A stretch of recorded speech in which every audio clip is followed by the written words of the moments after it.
प्रणाम स्वामी जी। प्रणाम। मैं आपके वीडियोस चाहे वो हेल्थ के बारे में हो, चाहे मेडिटेशन के बारे में हो या पूजा के बारे में हो, देखता रहता हूँ और वो बहुत मुझे ज्ञानवर्धक लगते हैं। कहीं ना कहीं आप हम सब देशवासियों को ज़िंदगी को बेहतर समझने के लिए और ज़िंदगी को बेहतर जीने के लिए आप एडवाइस करते रहते हैं। मैं आपको इसके लिए बहुत बहुत धन्यवाद करना चाहूँगा। धन्यवाद। एक प्रश्न जो मेरे जहन में बहुत समय से चल रहा है जी। वो ये है कि सेल्स और स्पिरिचुअलिटी का या एंटरप्रेन्योरशिप और स्पिरिचुअलिटी का क्या कोई रिलेशन है, और अगर ये रिलेशन है तो आपके इसके बारे में क्या विचार हैं? जी। क्या स्पिरिचुअलिटी उनको हेल्प करेगा उनकी जॉब्स को बेटर करने के लिए? जी। कृपया करके आप इस बारे में अपने विचार हम सबसे शेयर करें। धन्यवाद भगवान, धन्यवाद। बहुत बहुत शुक्रिया आपका। और ये सवाल बड़ा अच्छा है। और अक्सर मैं देखता हूँ कि जो सामाजिक लोग हैं, जो समाज में बिजनेस, व्यापार, एंटरप्रेन्योरशिप या फिर कोई सेल्स में भी अगर है, और उस तरह के किसी भी रोज़मर्रा की ज़िंदगी में जब वो अपने बिजनेस व्यापार को चलाते हैं तो अक्सर इनके मन में यही सवाल आता है कि जो आध्यात्मिक बातें हैं ये सन्यासियों तक सीमित है या मंदिर मठ तक सीमित है, या फिर आफ्टर रिटायरमेंट इंसान को इन विषयों पे सोचना चाहिए। जी। ऐसा लोग सोचते हैं और कहते भी हैं। तो अक्सर मैंने देखा है कि जो यंग एज ग्रुप के जो लोग हैं उनको लगता है कि I mean this is out of our syllabus, हमें इस टॉपिक पे सोचने की क्या ज़रूरत है, क्योंकि अभी हमारी उम्र नहीं है और हमें अभी तो अपनी ज़िंदगी को बेहतर करना है, करियर बेहतर करना है, बिजनेस व्यापार ठीक करना है, या फिर अगर हम नौकरी कर रहे हैं तो नौकरी से बेहतर पैसे कमाना है। तो अक्सर इंसान यही सोचता है। तो इसलिए जो आध्यात्मिक पक्ष है उसको इंसान थोड़ा सा दरकिनार कर देता है, अलग छोड़ देता है कि उसकी हमें ज़रूरत अभी नहीं है, क्योंकि यहाँ तो आत्मा की बातें हो रही हैं। और आत्मा की जब बातें होती हैं तो आत्मा की बातों में रोज़गार व्यापार का क्या लेना देना या क्या संबंध है। लेकिन भगवान, मैं सौरभ जी, मैं तो यही कहूँगा कि आप चाहे रोज़गार करें, व्यापार करें, या फिर आप अगर कोई साइंटिस्ट हैं और साइंटिफिक रिसर्च करें, या फिर अगर कोई आप प्लेयर हैं और खेल के एक मैदान में एक अच्छा करियर बनाना चाहते हैं, या फिर अगर कोई आप सिंगर हैं, या अगर आप आर्टिस्ट हैं और बेहतर आर्ट करना चाहते हैं, या कुछ नया क्रिएट करना चाहते हैं, या कोई नया इन्वेंशन करना चाहते हैं, किसी भी फील्ड में आप चाहे जो कुछ भी करें, प्रत्येक फील्ड में मुझे लगता है, मेरी दृष्टि में, कि अध्यात्म की ज़रूरत है। और बिना आध्यात्मिक पक्ष को समझे हुए इंसान अपने क्षेत्र में बेहतर नहीं कर सकता। यहाँ एक बात जो मैं सौरभ जी आपके माध्यम से, चूँकि आप खुद एक बहुत बड़े ऑथर हैं, आपने कई किताबें लिखी हैं, मैंने आपकी किताबें भी पढ़ी हैं जो बहुत अच्छी हैं, और काफ़ी सारी प्रेरणाएं मुझे वहाँ से भी आपकी किताबों के माध्यम से मिलती भी हैं। मैं दूसरे सभी अपने भाई बंधुओं को भी यही सजेस्ट करूँगा कि आपकी किताबों को ज़रूर पढ़ें वो एक बार। तो मैंने एक चीज़ जो मैं देखा हूँ अपने पर्सनल लाइफ में, क्योंकि मैं आपको अपनी बात बता दूँ, मैं खुद एक साइंस का स्टूडेंट हूँ और मैंने साइंस से ही पढ़ाई की है। और साइंस में तो एक बात जो बहुत प्रमुखता से सिखाई जाती है कि आप डाउट करना सीखो, आप शक करो, क्वेश्चन उठाओ, क्योंकि जब आप क्वेश्चन उठाओगे तभी आप समाधान या सॉल्यूशन ढूंढने की कोशिश करोगे, या किसी नई चीज़ को ईजाद कर पाओगे, या नई चीज़ की तलाश करोगे, या इन्वेंशन करोगे। यहाँ एक जो बात है जिसके ऊपर प्रत्येक इंसान को गौर करने की ज़रूरत है, और आप देख भी सकते हो दुनिया के जितने भी साइंटिफिक रिसर्च हुए हैं अभी तक में, जैसे मान लीजिए कि न्यूटन की बात आती है कि उसने फोर्स ऑफ ग्रेविटेशन की तलाश की। द फोर्स ऑफ ग्रेविटेशन तो पहले से ही था और वो शक्ति तो थी, लेकिन किसी ने बताया कि फोर्स ऑफ ग्रेविटेशन है। या फिर भारत के भी बहुत ऐसे रिसर्च, जैसे आर्यभट्ट जैसे साइंटिस्ट हमारे रहे हैं, बहुत सारे ऋषि रहे हैं जिन्होंने नई नई खोजें की हैं। जैसे भारत में ज़ीरो की खोज की गई है कि ज़ीरो एक ऐसा अंक है जिसको किसी के साथ जोड़ दो तो उसकी और ज़्यादा वैल्यू बढ़ जाती है। तो इस तरह की जो चीज़ है, कोई भी इन्वेंशन, जैसे मान लो आज कंप्यूटर है, या हवाई जहाज है या फिर इलेक्ट्रिक बल्ब है या फैन है या एसी है या फ्रिज है। मान लीजिए कोई साइंटिस्ट अगर किसी खास तरह की चीज़ को ढूंढने की कोशिश कर रहा है, जैसे कोई बल्ब का ही आविष्कार अगर एडिशन कर रहा है और बल्ब की तलाश कर रहा है कि हम एक ऐसी चीज़ बनाएं जिससे कि लाइट आए और उससे आसपास रोशनी फैले, ऐसी कोई चीज़ अगर हम बनाएं, तो ज़रा सोचिए उस एडिशन के सिचुएशन को कि क्या एडिशन ने पहले कभी बल्ब देखा था? क्योंकि दुनिया में बल्ब था ही नहीं, दुनिया में पहले उसके पहले बल्ब बना ही नहीं था।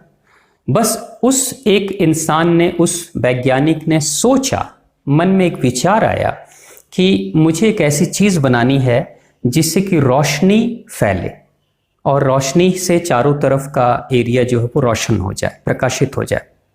अब जब उस साइंटिस्ट ने कभी बल्ब देखा नहीं, किसी साइंटिस्ट ने जिसने कंप्यूटर बनाया उसने कभी कंप्यूटर देखा नहीं, किसी ने कभी कोई उड़ने वाला कोई वायुयान, कोई एयरक्राफ्ट पहले कभी देखा नहीं, तो आखिर उस एक नई चीज़ को वो कैसे इन्वेंट कर लेते हैं, कैसे उसको डिस्कवर करते हैं, कैसे उसको ढूंढते हैं, कैसे आविष्कार करते हैं उसका? तो कहीं ना कहीं प्रत्येक इंसान के मन में एक विचार आता है कि मुझे इस तरह की कोई चीज़ बनानी है और उसको दुनिया के सामने लेकर आना है। तो वो विचार कहाँ आया? वो जो विचार आया वो विचार मन में आया, अंदर आया। मन में विचार पहले आया और उस विचार को क्रियान्वित करने के लिए या धरातल पे उतारने के लिए उस वैज्ञानिक ने खोज करनी शुरू कर दी। अब वैज्ञानिक ने जब खोज करनी शुरू कर दी तो वो जो तलाश कर रहा है, एकांत में बैठकर अगर एक वैज्ञानिक खोज कर रहा है या भारत का कोई ऋषि दूर दराज के जंगल में बैठकर अगर कुछ रिसर्च वर्क ऋषि कर रहे हैं, शोध कर रहे हैं, खोज कर रहे हैं, तो वहां तो कोई भी नहीं है, किसी से उनकी बातचीत भी नहीं हो रही है। लेकिन जो वो मंथन कर रहे हैं, तो वो मंथन किसका कर रहे हैं? स्वयं का कर रहे हैं, अपने मन का मंथन कर रहे हैं। बार बार सवाल मन के ऊपर उठा रहे हैं, मन से प्रश्न कर रहे हैं, मन से जवाब पा रहे हैं। और इस सवाल और जवाब के एक लंबे अंतराल और लंबे सिलसिले के बाद अचानक से एक दिन एक विचार कौंधता है उनके मस्तिष्क में कि अगर मैं इसको इस तरीके से बनाऊंगा तो मेरा लक्ष्य पूरा हो जाएगा। और सच में उस तरह के गतिविधि को वो करके वैज्ञानिक और एक नए आविष्कार को सामने दुनिया के लेकर आता है, जिसका लाभ दुनिया भी उठाती है। जैसे बल्ब को ढूंढने वाला एडिशन है, लेकिन एडिशन के उस खोज के कारण से आज पूरी दुनिया उसका फायदा उठा रही है। जीरो के खोज के बाद से पूरी दुनिया आज उसका फायदा उठा रही है। ऐसा नहीं कि वो खोज सिर्फ उस ऋषि तक सीमित था या सिर्फ भारत तक सीमित है, आज पूरी दुनिया उसका लाभ उठा रही है। तो यहाँ एक बात जो है कि आखिर दुनिया के जितने भी साइंटिफिक रिसर्च हुए, जितनी भी खोजें हुई, उसका पहले कोई अस्तित्व था नहीं, तो वो खोजें कहां से निकल कर आ रही? बहुत अच्छा विचार। वो आई है हमारे अंदर से।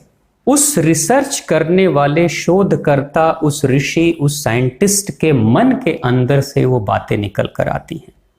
जैसे आपने अगर अपना घर बनाया है तो आपके घर का नक्शा मन में है, लेकिन कुछ सालों के बाद, कुछ महीनों के बाद हो सकता है वो घर धरातल पे उतरे जिसको दुनिया देखे। लेकिन घर पहले कहां था? जब वो जमीन पे नहीं था तो कहां था? आपके मन में था। जैसे कोई लिरिक्स लिखने वाला कोई राइटर है जो किसी गाने का धुन लिख रहा है, वो धुन पहले कभी बना नहीं और कभी उस तरह का लिरिक्स लिखा नहीं गया उससे पहले, क्योंकि वो कॉपी नहीं कर रहा है। वो बिल्कुल एक वर्जिन कंटेंट को अगर लिख रहा है, तो वो जो नया धुन तैयार कर रहा है वो अंदर से तैयार करता है। अंदर से वो बात आती है कि थोड़ा सा इस तरह से धुन बनाओ, राग जरा ऐसे छेड़ो, जरा ऐसे कुछ गा के देखो।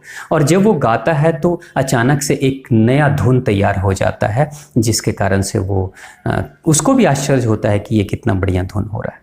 बहुत अच्छा विचार। तो दुनिया के सारे लिरिक्स, दुनिया के सारे नए धुन, सारा नया राग, वो सब अंदर गायक के अंदर से निकल कर आता है। गायक के अंदर से ही निकल कर आ रहा है और अंदर की प्रेरणा से ही नई चीज आ रही है सामने। आप देखें, वर्ल्ड बड़े रिकॉर्ड्स वर्ल्ड में बने हुए हैं, दुनिया के बड़े बड़े रिकॉर्ड्स बने हुए हैं। जैसे कि रनिंग ट्रैक के ऊपर कोई धावक अगर दौड़ता है तो उसके भी रिकॉर्ड्स बने हुए हैं। और किसी वर्ल्ड के खास रिकॉर्ड को तोड़ने के लिए कोई नया रनर, कोई धावक अगर सोचता है कि मैं इस रिकॉर्ड को तोड़ूंगा, तो सिर्फ वो सोच लेता है कि मुझे इस रिकॉर्ड को तोड़ना है, लेकिन कैसे तोड़ना उसे पता नहीं, क्या करना उसे पता नहीं। लेकिन जब वो उस विषय में सोचना शुरू कर देता है तो अचानक से मन में विचार आता है एक दिन कि तुम ऐसे प्रैक्टिस करो ना, इतने घंटे प्रैक्टिस करो ना, स्पीड तुम शुरू में बढ़ाओ, बीच में बढ़ाओ, लास्ट में बढ़ाओ, या अपनी डाइट कैसे रखो, क्या खाओ क्या पियो, कितने सुबह में जगो, या दिन में कितनी बार प्रैक्टिस करो। ये सारी बातें जैसे मैंने देखा है काफ़ी सारे स्पोर्ट्स पर्सन से, उनसे जब बात होती है तो वो ये कहते हैं कि सुबह और शाम को हम ट्रैक पे प्रैक्टिस तो करते हैं, लेकिन पूरे दिन भर अगर हम सो भी रहे हैं तो ऐसा लगता है नींद में भी हम प्रैक्टिस कर रहे हैं। नींद पे भी एक ट्रैक पे दौड़ने वाला धावक नींद में भी दौड़ता है, सपने में भी वो दौड़ता है। तो यानी होता क्या है कि एक दिन उस प्रैक्टिस को करते करते एक समय ऐसा आता है कि उस धावक को एग्जैक्ट पता चल जाता है कि मुझे अपनी तैयारी कैसे करनी है, जबकि उसके पास कोई सामने कोई कोच या गुरु नहीं है। जैसे एकलव्य की कहानी आती है कि एकलव्य के साथ द्रोणाचार्य नहीं है, लेकिन एकलव्य ने मन में यह विचार कर लिया कि मुझे ऐसा तीरंदाज बनना है या मैं दुनिया का सर्वश्रेष्ठ तीरंदाज बनूंगा, ऐसा सोच लेता है। But there was no guru, there was no teacher, no coach, कोई वहां था नहीं उसके साथ में। लेकिन उसके बाद भी एकलव्य एक ऐसा तीरंदाज बनता है, एक ऐसा धुरंधर बनता है जिसको देखकर द्रोणाचार्य भी आश्चर्यचकित हो गए थे, क्योंकि उस समय उस वक्त अर्जुन ही सर्वश्रेष्ठ तीरंदाज था, लेकिन अर्जुन के पास भी वो कला नहीं थी जो एकलव्य के पास थी। तो आखिर एकलव्य के पास कोई गुरु नहीं, तो वो ज्ञान, वो गाइडेंस, वो मार्गदर्शन कहां से एकलव्य को मिल रहा था? निश्चित तौर से वो सारा मार्गदर्शन अंदर से आ रहा था। एकलव्य के मन से वो आवाज, जब एकलव्य सवाल उठा देता था कि मुझे ऐसा बनना है, तो अंदर से सॉल्यूशन आना, समाधान आना शुरू हो जाता था। और अंदर की आवाज को सुनते सुनते एकलव्य अपने उस मुकाम को हासिल कर लेता है जो शायद द्रोणाचार्य अपने अर्जुन को भी नहीं दे पाए थे। बहुत खूब, बहुत खूब। आपका ये विचार मुझे बहुत पसंद आया। तो यहां एक बात है कि हम जो सोचते हैं, आज की दुनिया में लोग सोचते हैं कि अध्यात्म की जरूरत क्या है। अध्यात्म का मतलब यहां है स्वयं का अध्ययन, आत्म अध्ययन। मेरा स्वयं का अध्ययन ही अध्यात्म है। यहां आत्मा परमात्मा की बात सिर्फ नहीं है। अक्सर लोग अध्यात्म को आत्मा से जोड़ लेते हैं। आत्मा एक है पार्ट की, दैट इज सोल, कि उसको आत्मा कहते हैं, जो मृत्यु के बाद हमारे बॉडी से निकलकर चली जाती है, उसको हमने सोल कह दिया। लेकिन आत्मा का एक दूसरा है मैं स्वयं, मैं खुद। तो मैं खुद को स्टडी करने के लिए, मेरे स्वयं के केमिस्ट्री को, मेरे स्वयं के नेचर को अध्ययन करने के लिए मुझे अपने तरफ मुखातिब होकर और मुझे अपने आप को सोचना पड़ेगा कि मेरा केमिस्ट्री कैसा है, मेरा मटेरियल कैसा है, मेरा चॉइस कैसा है, मेरे लाइक्स और डिसलाइक्स कैसे हैं, मैं किस तरह का इंसान हूं, मैं क्या बेहतर कर सकता हूं, मेरी रुचि क्या है। ये सारी बातें मुझसे बेहतर कौन समझ सकता है। हाँ जी। तो अगर आप बिजनेस करें, रोजगार करें, अगर आप एंटरप्रेन्योरशिप हैं, या फिर अगर आप कोई समाज सेवी हैं या कुछ भी हैं, आप किसी भी क्षेत्र में आगे बढ़ने से पहले कम से कम आप अपने आप को स्टडी तो करोगे ना, कि भाई मैं कैसा हूं। बिल्कुल, बिल्कुल सही। तो किसी भी क्षेत्र में आगे बढ़ने से पहले आप अध्ययन किसका करेंगे? स्वयं का अध्ययन करेंगे कि मैं क्या ऐसा कर सकता हूं, ऐसा मैं बन सकता हूं। अगर आपके अंदर वो रुचि है, वो पसंद है, वो क्वालिटी है, तब तो फिर आप आगे की तरफ बढ़ोगे, नहीं तो ना कर दोगे। तो स्वयं का जो अध्ययन है वही अध्यात्म है। Study to yourself is called spirituality, that is called adhyatma, यही है। हाँ जी। तो दुनिया में मुझे लगता है कि इस जगत में, इस धरती पर कोई भी ऐसा क्षेत्र नहीं है जिसको एक आध्यात्मिक इंसान अगर चाहे आत्म अध्ययन करके बेहतर करना, तो उस क्षेत्र में वो बेहतर नहीं कर सकता है। तो आध्यात्मिक क्षेत्र एक ऐसा क्षेत्र है कि जाने अनजाने आप आध्यात्मिक हो या नहीं हो, लेकिन फिर भी आप गतिविधि आध्यात्मिक ही कर रहे हो। बिल्कुल बिल्कुल सही। आप सौरभ जी, आप तो बहुत अच्छे राइटर हैं। आप जरा सोचिए, आपने अभी तक 3 किताबें लिख दी हैं और तीनों अच्छी किताबें हैं, बहुत अच्छी किताबें हैं। उससे मुझे भी बहुत मोटिवेशन मिलती है। शुक्रिया, बहुत बहुत शुक्रिया। वो किताबें जब नहीं आपने लिखी थी तब वो किताबें कहाँ थी? निश्चित तौर से आप कई वर्षों से, आपने बताया था मुझे कि कई सालों से मेरे अंदर मन में ये बात उठ रही थी कि मैं किताब लिखूंगा अपनी। तो आप अपनी किताब लिखने की योजना बना रहे थे, लेकिन वो किताब उस समय धरातल पे नहीं थी, फिजिकल फॉर्म में वो किताब उपलब्ध नहीं थी, लेकिन आपके मन में किताब तो चल रही थी। आप उन किताबों में जितने भी विषय को रखते हैं या जो भी मैटर को आप उठाते हैं, जो भी कंटेंट की बात आप करते हैं, वो सब कहाँ से निकल कर आ रहे हैं? आप ही के तो अंदर से आ रहे हैं ना। आप ही के अंदर से प्रश्न उठ जाता है, आप ही के अंदर से जवाब मिल जाता है, आप ही के अंदर से उस जवाब को बेहतर जस्टिफिकेशन के लिए बेहतर एग्जाम्पल मिल जाते हैं स्टोरी के फॉर्म में या सिचुएशन के फॉर्म में। तो किताबें आपके अंदर से आ रही हैं। जी स्वामी जी। वेदों की बात की जाती है कि दुनिया में, भारत में जैसे महत्वपूर्ण जो हमारे 4 महत्वपूर्ण वेद हैं, उपनिषद हैं, महाग्रंथ हैं, पुराण हैं, जब कोई वेद नहीं था इस दुनिया में तो वेद कहाँ से प्रकट हुए? ऋषियों के अंदर से, उनकी वेदना, उनके वाइब्रेशन से, उनकी सोच से, उनकी तरंगों से वेद प्रकट हुए हैं। यानी इस दुनिया का प्रथम महाग्रंथ भी अंदर से प्रकट हो रहा है। इस दुनिया का पहला रिसर्च भी इंसान के अंदर से प्रकट हो रहा है। इस दुनिया में अगर हमने ग्रहों के बारे में जाना है, समझा है, जब किसी भी पहले इंसान ने सोचा होगा कि चंद्रमा के बारे में हम समझें, तो अंदर सवाल उठा होगा, फिर बाहर उसने ढूंढना शुरू किया होगा कि चंद्रमा को हम धरती पर रहकर कैसे देख सकते हैं। तो जब उसने तलाश करने की शुरू की होगी तो दूरबीन निकल कर आया होगा, और तब उसके पास वो यंत्र आया होगा। सोचा होगा कि मैं ऐसा कोई यंत्र बनाऊं लेंस के साथ जोड़कर, ताकि मैं दूर तक देख सकूं। और धीरे धीरे लेंस की कैपेसिटी बढ़ाते बढ़ाते एक समय ऐसा आया जब उस साइंटिस्ट ने चांद की दूरी को धरती पर बैठकर भी देख लिया था और चांद का अध्ययन भी कर लिया था। तो ये जितनी चीजें हैं, दुनिया की जितनी भी गाड़ियां हैं, जितने भी अप्लायंसेज हैं, सब के सब तो इंसान के अंदर से आ रहे हैं। जब सब कुछ इंसान के अंदर से आ रहे हैं, तो इस धरती पे कौन सा ऐसा इंसान है जो अध्यात्म से परे है?